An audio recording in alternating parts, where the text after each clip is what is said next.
Hello दोस्तों, स्वागत है आपका आपके अपने चैनल अलीग एकेडमी में। और आज की इस वीडियो में हम डिस्कस करेंगे कि कैसे हम पाइथन में बेसिक प्रोग्राम बना सकते हैं जिनकी मदद से हम ये पता कर सकते हैं कि जो भी हमारी एक गिवन स्ट्रिंग है, वो चाहे एक वर्ड हो या सेंटेंस हो, उसमें कितने वॉवल्स हैं। इस तरीके से दूसरा बेसिक प्रोग्राम जिससे हम ये फाइंड आउट कर सकते हैं कि पर्सन एलिजिबल है वोट डालने के लिए या नहीं। उसके बाद हम ये देखेंगे कि किसी क्लब में पार्टी एंट्री के लिए अगर हम कोई बेसिक प्रोग्राम बनाएं तो उसमें क्या क्या रिक्वायरमेंट होंगी। उसके बाद एडमिन एक्सेस देखेंगे कि किसी पर्टिकुलर नाम के लिए अगर सपोज जॉन मैं एंटर करता हूं, क्या जॉन को एडमिन एक्सेस है या नहीं किसी पर्टिकुलर कहीं पे भी, किसी सॉफ्टवेयर के लिए, कहीं लॉगिन के लिए। उसके बाद हम ये देखेंगे कि जेंडर ऑफ ए पर्सन क्या है, कि अगर वो सपोज एंटर कर रहा है एम या मेल लिख रहा है तो उस पर उसे वो क्या रीड आउट कर रहा है। उसके बाद हम ये देखेंगे कि एक वैलिड मार्क्स ऑफ रेंज, मतलब वैलिड का मतलब है कि भाई अगर कोई टीचर जो है वो एग्ज़ाम में नंबर दे रहा है तो वो 0 to 100 के बीच में लाई करना चाहिए। तो हम वो चीज़ चेकआउट करेंगे कि गलती से कहीं कुछ, मतलब जो मार्क्स हैं वो इसी रेंज में हैं या नहीं। तो चलिए एक एक करके दोनों सारे प्रोग्राम स्टार्ट करते हैं। तो चलिए सबसे पहले हम समझते हैं कि ये काउंट वॉवल्स में जो हम मतलब लॉजिक लगाएंगे वो क्या रहेगी।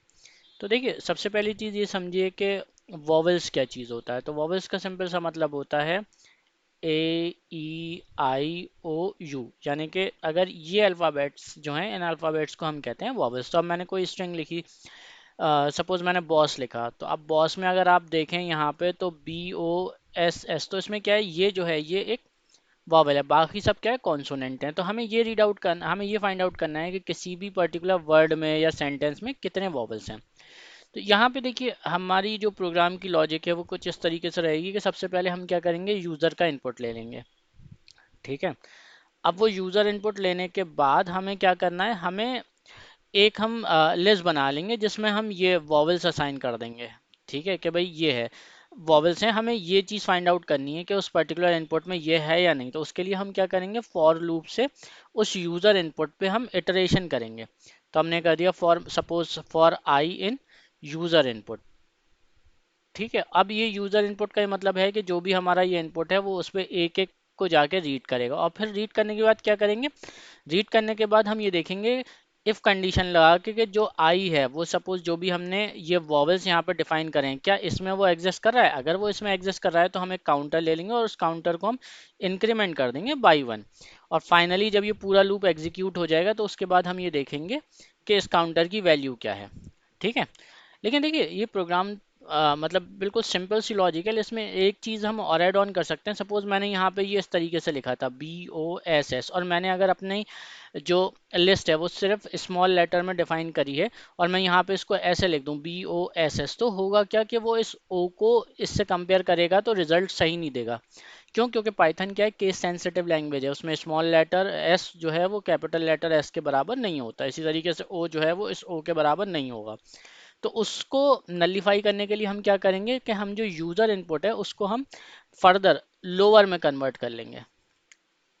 ठीक है, तो उससे क्या होगा कि जो भी हमारा इनपुट है वो कंपेयर करने से पहले कंप्लीटली लोअर केस लेटर में हो जाएगा, फिर वो कंपेयर करेगा इस वाली लिस्ट से, तो उसमें जो है ये जो एरर था ये एरर नहीं आएगा। तो चलिए अब अपने प्रोग्राम को शुरू करते हैं हम।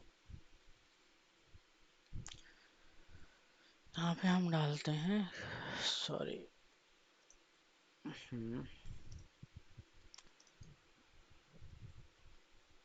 Count the number of vowels. ठीक है, सबसे पहले हम क्या करते हैं, यूज़र इनपुट ले लेते हैं। Input enter the string. ठीक है, उसके बाद हमने क्या बोला था कि हम इसको लोअर केस में कर लेंगे जिससे कि रीडेबिलिटी का इशू नहीं आएगा। अब हम क्या करेंगे, अपनी लिस्ट डिफाइन करेंगे वॉवेल्स, और यहाँ पे हम ये लिस्ट डिफाइन कर रहे हैं स्ट्रिंग की AEIOU। ठीक है, अब हमें क्या करना है, हमें उसके बाद हमें एक और चीज़, अब हमें एक काउंटर डिफाइन करना है जो इनिशियलाइज हम कर लेंगे 0, ताकि उसकी फाइनल वैल्यू पे जो है फिर हम वॉवल काउंट हमने एक काउंटर इनिशियलाइज कर दिया, उसकी वैल्यू हमने 0 कर दी।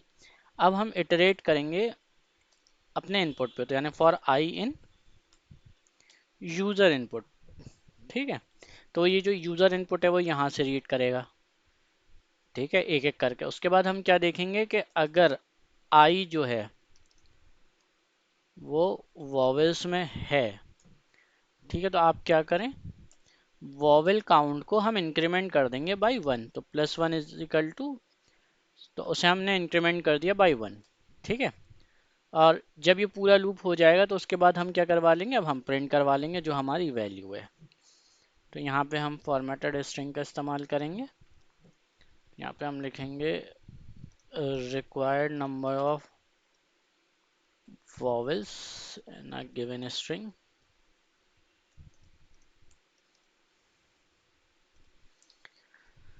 ठीक है, यहाँ पे हमारा आउटपुट हम ले लेंगे फ्लावर ब्रैकेट, और यहाँ पे हम प्रिंट कर देंगे वॉवेल काउंट, तो वॉवेल काउंट। ठीक है, चलिए अब इस प्रोग्राम को एग्जीक्यूट करते हैं। अब सपोज यहाँ पे हम वॉवेल्स ही लिख देते हैं, VOWELS। ठीक है, तो देखते हैं क्या है, टू क्यों, O और E। ठीक है, अब देखिए एक चीज़, मतलब लाइव देखते हैं कि मैंने कहा था कि अगर हम इस चीज़ को कमेंट आउट कर देते हैं और फिर देखते हैं इसका रिजल्ट क्या आता है। अब हम क्या कर रहे हैं कि जिस भी फॉर्मेट में हम दे रहे हैं उसी में हम रीड आउट करेंगे। ठीक है, तो हमने फिर से वॉवेल्स दिया, लेकिन यहाँ पे हमने इसे फुल कैपिटल लेटर्स में दे देते हैं, VOWELS। तो अब आंसर क्या आएगा, देखिए 0 आ गया। ठीक है ना, तो क्यों, क्योंकि यहाँ पे वो उसे कैपिटल लेटर में कंपेयर कर रहा है, जिसकी वजह से वो रिजल्ट जो है गलत दे रहा है। इस वजह से हमने यहाँ पे इनको लोअर में कन्वर्ट किया था। ठीक है, अब कोई एक सेंटेंस लिख के देख सकते हैं। ये लिख दिए, सपोज द बॉस। ठीक है, ओ यहाँ पे और ई यहाँ पे। ठीक है, तो हमारा ये जो बेसिक प्रोग्राम है सही से काम कर रहा है। तो चलिए अब हम अपने अगले प्रोग्राम की तरफ चलते हैं। और हमारा अगला प्रोग्राम क्या है कि eligibility for casting a vote. तो अब यहाँ पे भी ये भी बहुत बेसिक प्रोग्राम है, और इसमें हमें सिर्फ एक ही कंडीशन लगानी है। वो कंडीशन क्या है कि अगर हम इंडियन सिस्टम के हिसाब से बात करें तो इंडियन सिस्टम में जब हमारी एज जो है वो 18 या 18 से अबव हो जाती है, ठीक है, तो उस केस में मतलब हम एलिजिबल हो जाते हैं वोट डालने के लिए। तो यहाँ पे हमें क्या करने का पड़ेगा, सिंपल सी हम यूज़र इनपुट करवा लेंगे, और ये जो यूज़र इनपुट है ये हो जाएगी बेसिकली एज। ठीक है, अब और इस एज को हम कंपेयर कर लेंगे, मतलब कंडीशनल स्टेटमेंट के हिसाब से कि अगर एज की value greater than equal to 18 है तो हम एलिजिबल हैं वोट डालने के लिए, अदरवाइज हम नॉट एलिजिबल हैं। तो बस हमें यहाँ पे सिंपल एक कंडीशनल स्टेटमेंट लिखना है। तो चलिए इसको भी लिखते हैं।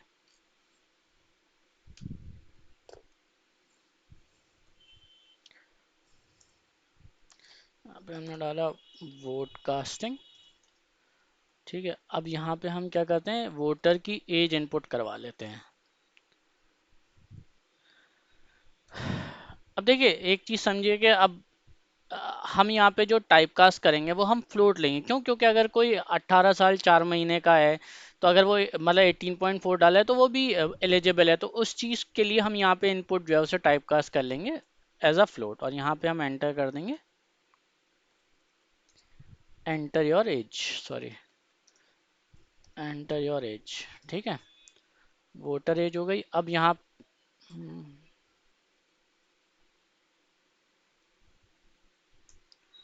अब हमें क्या करना है, सिंपल एक कंडीशनल स्टेटमेंट लिखना है जिसमें हम वोटर एज को कंपेयर करेंगे कि भाई इसकी वैल्यू 18 से बड़ी होनी चाहिए। ठीक है, और अगर ये चीज़ सेटिस्फाई हो रही है तो इसका मतलब यह है कि हम एलिजिबल फॉर वोटिंग। ठीक है, और अगर ऐसा नहीं है तो हम प्रिंट कर देंगे not eligible, not eligible for voting. ठीक है, चलिए अब इस प्रोग्राम को एग्जीक्यूट करके देखते हैं। यहाँ पे अगर मैं अपनी एज 16 डाल रहा हूँ तो नॉट एलिजिबल फॉर वोटिंग। इसी तरीके से 17.5 डाल दी, नॉट एलिजिबल। 18 eligible, 18.4 eligible. एक और ट्राई कर लेते हैं, 65 एलिजिबल। ठीक है, चलिए अब अपने थर्ड बेसिक प्रोग्राम पे चलते हैं, जहाँ पे हमें ये चेकआउट करना है कि हम क्लब पार्टी में एंटर कर सकते हैं या नहीं। तो इसके लिए हमें बस एक और चीज़ ऐड करनी होगी कि इस बेसिक प्रोग्राम में। तो अब यहाँ पे समझिए कि सपोज़ ये जो क्लब पार्टी की एंट्री है ये दो चीज़ों पर डिपेंड कर रही है। एक क्या है, एज, और दूसरा क्या है, टिकट। ठीक है। तो अब एज रेस्ट्रिक्शन सपोज मान लीजिए कि भाई हमारी सेम 18 ईयर से, यानी 18 प्लस, 18 और 18 प्लस, और अगर हमारे पास टिकट है तभी तो हम एंट्री करेंगे। तो यहाँ पे हमें बेसिकली दो कंडीशन का यूटिलाइजेशन करना है कि भाई हमारे पास टिकट है या मतलब एक चीज़ तो ये है कि हमारे पास टिकट है या नहीं, ठीक है, और उसके बाद हमारी एज क्या है। तो इन दोनों के बेसिस पे हम क्या करेंगे, कंडीशनल स्टेटमेंट डिफाइन करेंगे। तो उस कंडीशनल स्टेटमेंट में क्या रहेगा कि हम सपोज करें जो हमारी एज है, हम ये देखेंगे कि इसकी वैल्यू 18 या 18 प्लस होनी चाहिए, और साथ में हम यहाँ पे एंड ऑपरेशन इस्तेमाल करेंगे, और एंड ऑपरेशन में हम ये देखेंगे कि ये जो टिकट है इसकी, ये भी इसकी मतलब ये भी होना चाहिए, और अगर ये दोनों कंडीशन ट्रू है तो इसका मतलब ये जो इफ वाला कंडीशन थी ये ट्रू हो जाएगी, और यहाँ पे हम प्रिंट कर सकते हैं कि एंट्री अलाउड। ठीक है। तो हमें ये दो पैरामीटर्स ध्यान में रखने हैं कि भाई पहले टिकट है या नहीं, और उसके बाद एज, और इन दोनों के ऊपर हम conditional statement with the help of and लिखेंगे यहाँ पे। चलिए प्रोग्राम को लिखते हैं तो उससे और बेटर समझ में आएगा। हाँ, यहाँ पे हम लिखते हैं, यहाँ पे हम लिख लेते हैं क्लब पार्टी एंट्री। ठीक है। तो सबसे पहले हम यूज़र इनपुट ले लेते हैं जिसमें हम विजिटर की एज इनपुट करवाएंगे। ठीक है। एज इनपुट करवाएंगे तो यहाँ पे हमने फ्लोट ले लिया, इनपुट ले लिया, एंटर योर एज। ठीक है। अब उसके बाद जो मैंने यहाँ पे आपको बताया था कि हमें ये देखना है कि उसके पास टिकट है या नहीं है, और उसकी वैल्यू पे ही हम इस चीज़ को डिफाइन करेंगे। ठीक है। तो अब देखिए यहाँ पे ये एंड है, तो इसका मतलब इसकी वैल्यू 1 होनी चाहिए, और जो ये टिकट है इसकी वैल्यू भी 1 होनी चाहिए। ठीक है। तो हम क्या कर सकते हैं, हम यूज़र इनपुट के टाइम पे मान लीजिए हमने टिकट एक वेरिएबल असाइन कर दिया, और यहीं पे हम उससे पूछ लेते हैं कि भाई एंटर करो वैल्यू। ठीक है। अगर आपके पास टिकट है तो 1 एंटर कर दो, और टिकट नहीं है तो 0 एंटर कर दो। उससे क्या होगा कि ये वैल्यू डायरेक्टली जो यूज़र इनपुट है वहीं से असाइन हो जाएगी। ठीक है ना। तो इसको हम इनपुट के टाइम पे ही मेंशन कर देंगे कि भाई अगर आप जो आपके पास वैल्यू उस हिसाब से वहाँ पे चीज़ें लिख दो। ठीक है। तो हम यहाँ पे क्या कर रहे हैं, हमने एक पैराम वेरिएबल ले लिया हैश टिकट, और यहाँ पे हम इस चीज़ को डिफाइन करेंगे इंटीजर, और यहाँ पे हम सॉरी इनपुट, यहाँ पे हम ट्रिपल कोट्स में लिख देते हैं क्योंकि हम मल्टीपल लाइन का यूज़ करेंगे, एंटर दी वैल्यू। ठीक है। यहाँ पे हम क्या वैल्यू ले रहे हैं, आप 1 ऐड करिए इफ हैविंग टिकट। ठीक है। या फिर 0 इफ डोंट हैव टिकट, है ना, इज इक्वल टू। बस अब यहाँ पे ये मैसेज प्रिंट हो जाएगा, उसकी बेसिस पे हमें यूज़र से इनपुट मिल जाएगा। ठीक है। उसके बाद अब हम यहाँ पे अपनी कंडीशन लिखते हैं कि अगर विजिटर की जो एज है वो 18 है, एंड, और यहाँ पे जो हमारा हैश टिकट है। ठीक है। अब इसका मतलब क्या है, ये जो हैश टिकट है इसकी वैल्यू तो यहाँ से आ जाएगी 0 या 1, और इसकी वैल्यू यहाँ से आएगी। तो अगर ये दोनों कंडीशन ट्रू हैं तो उस केस में हम क्या प्रिंट कर देंगे, एंट्री अलाउड। ठीक है। एल्स हमने यहाँ पे प्रिंट कर दिया एंट्री नॉट अलाउड। चलिए अब इस प्रोग्राम को एग्जीक्यूट करके देखते हैं। सपोज मैंने अपनी एज डाल दी 17। अब यहाँ पे ही मुझसे पूछा enter the value 1 if having ticket. अब सपोज मेरे पास टिकट है लेकिन मेरी एज 17 है, तो नॉट अलाउड। ठीक है। उसके बाद दोबारा इस प्रोग्राम को रन करते हैं, यहाँ पे हमने 18 डाला, यहाँ पे 1 डाला, एंट्री अलाउड। और बार एग्जीक्यूट करते हैं, 18.9 1 एंट्री अलाउड। ठीक है। चलिए अब अगले प्रोग्राम की तरफ चलते हैं। यहाँ पे ये एडमिन एक्सेस, अब इसका क्या मतलब है, हाँ, एडमिन एक्सेस के प्रोग्राम से यहाँ पे मतलब है कि सपोज कोई सिस्टम है और मतलब उसका एक जेनरिक पासवर्ड हमने डिसाइड कर लिया, लेकिन यहाँ पे क्या है कि सपोज सिर्फ यूज़र नेम जो है लिमिटेड उसमें अलाउड है, जैसे कि मान लीजिए कि जॉन है, स्मिथ है, ठीक है, या और कुछ एक्स वाई जेड है। अगर इनके अलावा कोई और यूज़र नेम एंटर कर रहा है तो इसका मतलब ये है कि उसको एडमिन एक्सेस जो है वो अलाउड नहीं है। तो हमें यहाँ पे जो चीज़ चेक करनी है वो ये चेक करनी है, जैसे कि हमने वॉवेल्स में भी चेक किया था।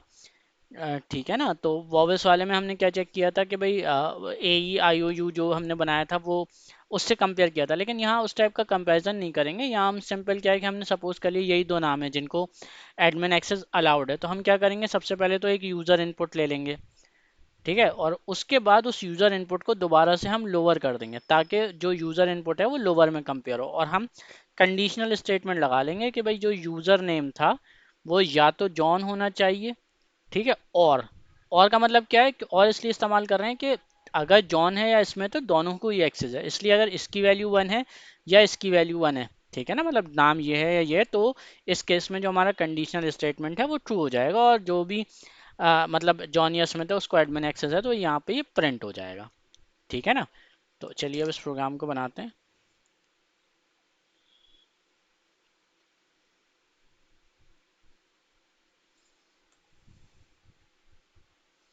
यहाँ पे हमने लिखा एडमिन एक्सेस, ठीक है, यूज़र नेम को हम प्रिंट करवा लेते हैं,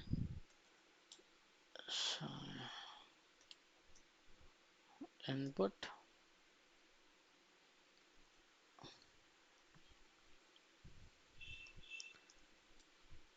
एंटर दी यूज़र नेम, ठीक है, हमने यहाँ पे यूज़र नेम प्रिंट करवा लिया। उसके बाद हम क्या करेंगे, यूज़र नेम को हमने यूज़र नेम डॉट लोअर, ठीक है। अब हम यहाँ पे क्या देख रहे हैं कि हमने ये माना था कि दो नाम है, ठीक है ना, जॉन और स्मिथ, अगर उन दोनों को एडमिन एक्सेस, तो हम ये कह रहे हैं कि यूज़र नेम अगर हमारा जॉन है या फिर यूज़र नेम हमारा स्मिथ है। अब यहाँ पे हमने क्या करा, दो यूज़र नेम डिफाइन कर लिए, इसी तरीके से हम चाहें तो एक कंप्लीट मतलब लिस्ट के हिसाब से भी बना सकते हैं, मतलब हम और ज़्यादा नाम भी ऐड कर सकते हैं। तो यहाँ पे हम क्या कर रहे हैं कि दो ही नाम के लिए कर रहे हैं, और अगर वो इन दोनों से कंपेयर कर रहा है तो हम यहाँ पे प्रिंट कर देंगे एडमिन एक्सेस, ठीक है, और अगर वो इन दो से नहीं है, एस आप प्रिंट कर दीजिए नॉट एडमिन,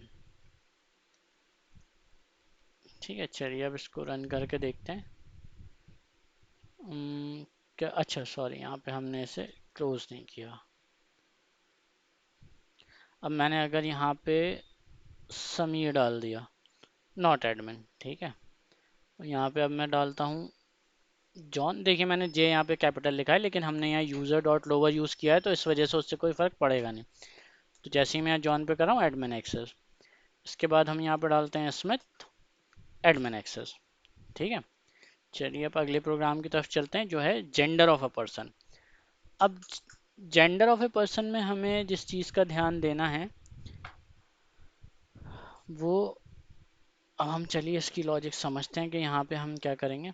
यहाँ पे देखिए हम ये करेंगे कि सपोज अगर हम इनपुट करवा रहे हैं किसी से कि भाई आप अपना मतलब जेंडर एंटर करो, तो उसमें अलग अलग तरीके से लोग जो हैं वो इनपुट कर सकते हैं, यानी कोई सिर्फ एम लिख सकता है, कोई एम लिख सकता है, कोई पूरा मेल लिख रहा है, ठीक है ना। तो हम मतलब उनके यूज़र इनपुट के हिसाब से प्रिंट मतलब डिसाइड करेंगे। तो यहाँ पे हम क्या कर रहे हैं कि हम अब जैसे एम है या मेल है तो हम क्या करेंगे, जैसे हम यहाँ पे हमने एक इसकी लिस्ट बना लेंगे, ठीक है। तो जैसे कि मेल के लिए हमने लिस्ट बना ली एम, और फिर यहाँ पे हमने क्या करा, उस मतलब मेल बना दिया, ठीक है। इसी तरीके से अगर हम एम भी यूज़ कर सकते हैं। तो अब हम क्या करेंगे, जो भी हमारा यूज़र इनपुट है उसको हम मेल और फीमेल की जो भी हमारा मतलब हम लिस्ट बना रहे हैं उस लिस्ट से हम कंपेयर कर देंगे यूज़र इनपुट को, और उसकी बेसिस पे हम डिसाइड करेंगे कि मतलब रिटर्न कर देंगे कि भाई जो वैल्यू आपने इनपुट करी उसके हिसाब से भाई आप मेल हैं या फीमेल हैं, ठीक है। तो इस प्रोग्राम को लिखते हैं।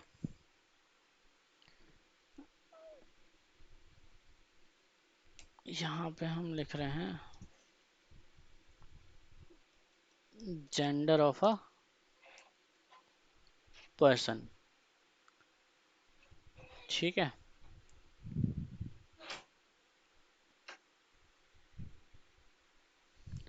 अब यहाँ पे हम देखिए यूज़र इनपुट लेते हैं। हमने लिया यूज़र इनपुट, और अब इस यूज़र इनपुट में ही हम मेंशन कर देंगे कि भाई आप अपने हिसाब से उस चीज़ को प्रिंट करिए। और यहाँ पे 1 2 3, ठीक है। अब हम कर रहे हैं एंटर योर जेंडर। ठीक है,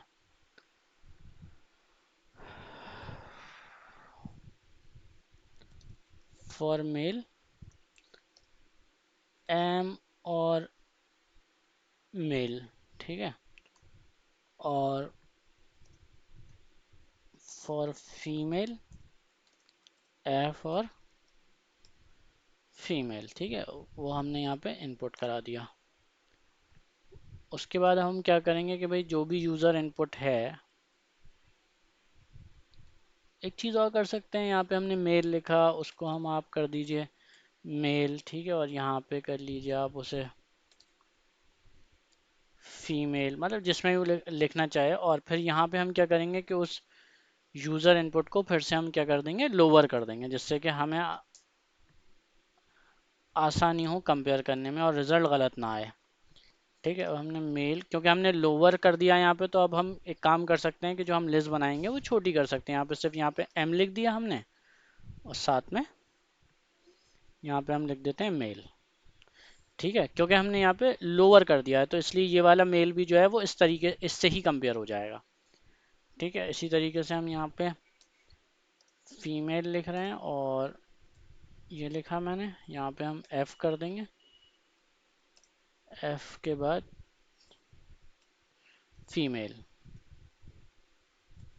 ठीक है, अब जो मेरा यूज़र इनपुट है, अगर वो यूज़र इनपुट मेरा मेल में है तो मैं क्या प्रिंट कर दूंगा,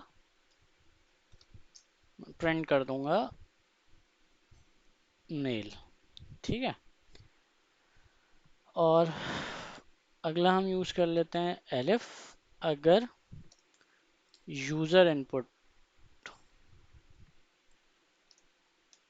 फीमेल में है तो मैं क्या प्रिंट कर दूं, फीमेल। और अगर इन दोनों में से कुछ नहीं है तो मैं एल्स इनवैलिड इनपुट कर दूंगा। यहाँ पे मैंने कर दिया इनवैलिड इनपुट। ठीक है, अब इसको एग्जीक्यूट करके देखते हैं। अब मैं यहाँ पे क्या, सपोज मैंने एम ऐड कर दिया तो इट्स मेल। ठीक है, दोबारा मैंने यहाँ पे ये लिख दिया तो मेल। अब मैं सारे कैपिटल लेटर्स में लिख के देख लूँ तो भी क्या है, सही आ रहा है। ठीक है, अब मैं इसको इसी तरीके से यहाँ पे देखिए, यहाँ पे ए एल इस तरीके से मैंने लिख दिया तो फीमेल। ठीक है, तो हमने इनपुट करवा लिया, और इनपुट में हमने प्रॉपरली डिफाइन कर दिया कि भाई आप इस हिसाब से चीज़ें एंटर कर दिए, और अगर वो उसके हिसाब से नहीं एंटर करता तो वो इनवैलिड इनपुट हो जाएगा।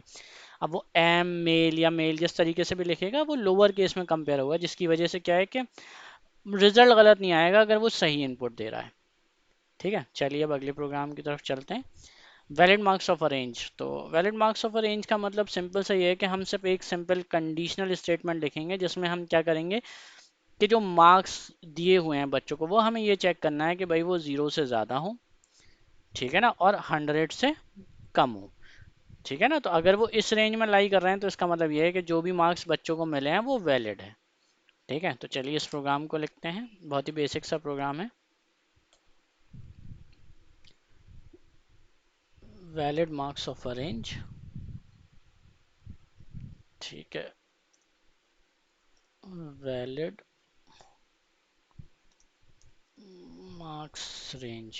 ठीक है, मार्क्स यहाँ पे हम डाल देते हैं, फ्लोट इनपुट ले लेते हैं, इनपुट करवा लेते हैं, एंटर दी मार्क्स गिवन। ठीक है, अगर मार्क्स की value greater than equal to 0 and marks की value less than equal to 100 है तो हम क्या प्रिंट करेंगे, वैलिड रेंज। ठीक है, और अगर ऐसा नहीं है तो हम क्या प्रिंट कर देंगे,